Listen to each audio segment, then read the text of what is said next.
Hello दोस्तों, कैसे हैं आप सब लोग। उम्मीद है सब बढ़िया होंगे। और आज बना रही हूँ उत्तराखंड की फेमस भांग की चटनी, सिल में पिसी हुई और बहुत टेस्टी होती है। आपने भांग का नमक जरूर सुना होगा, उत्तराखंड का फेमस भांग लूण।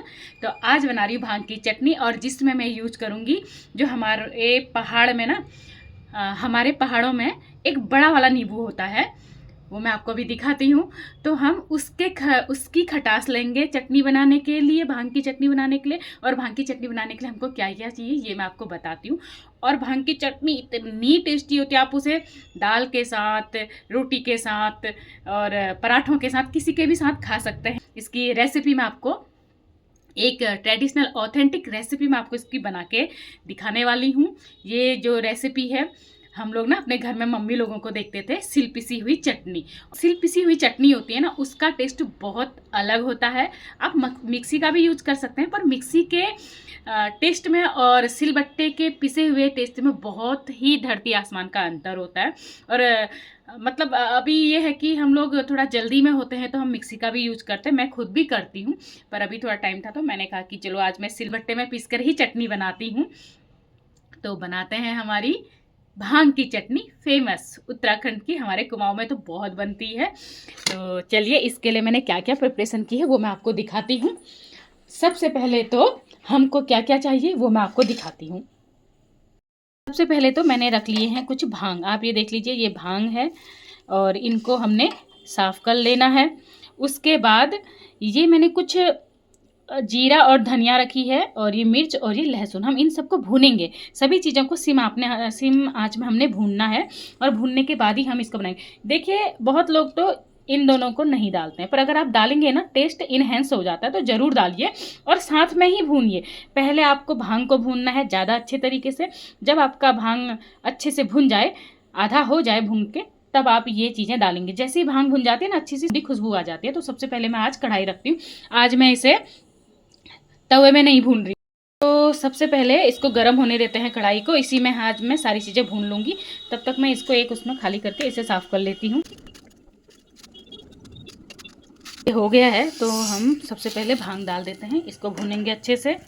दोस्तों, भांग की चटनी में आप पुदीने के पत्ते, धनिया के पत्ते ये मिला सकते हो, जो आपके पास उपलब्ध है। आज मेरे पास धनिया है तो मैं वही डालूंगी, और बहुत अच्छा टेस्ट आता है धनिया पुदीना से। देखिए, 10 मिनट में भांग को सिम आंच में भून दिया है। अब मैं बाकी की चीज़ें भी इसमें मिला के उनको भी साथ ही भूनूंगी।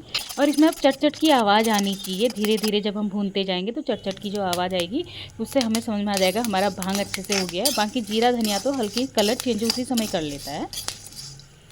तो जैसा कि आप देख रहे हैं, अब ये भांग के दाने चटकने भी लग गए हैं, और जीरा भी देखिए हल्का हल्का काला काला भूरा भूरा हो चुका है।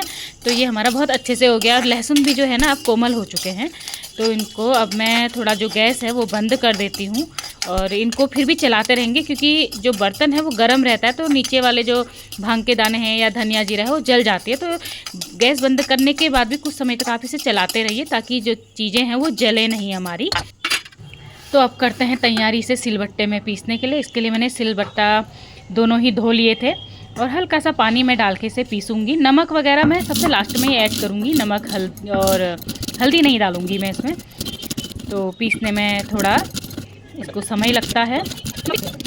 पुदीना और धनिया जो आपने मिक्स करना है वो आप पहले भी कर सकते हो, बाद में भी कर सकते हो, पर मैं ये पहले इन सारी चीज़ों को पीस लेती हूँ, उसके बाद ही मैं धनिया ऐड करती हूँ। और पुदीना नहीं है तो धनिया ही चल रहा है अभी। तो इसे भी अच्छे से पीस लीजिए।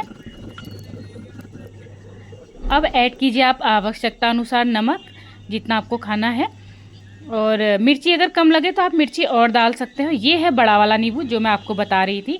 हमारे उत्तराखंड में ये नींबू बहुत होते हैं, और इन्हें सान कर भी बनाया जाता है।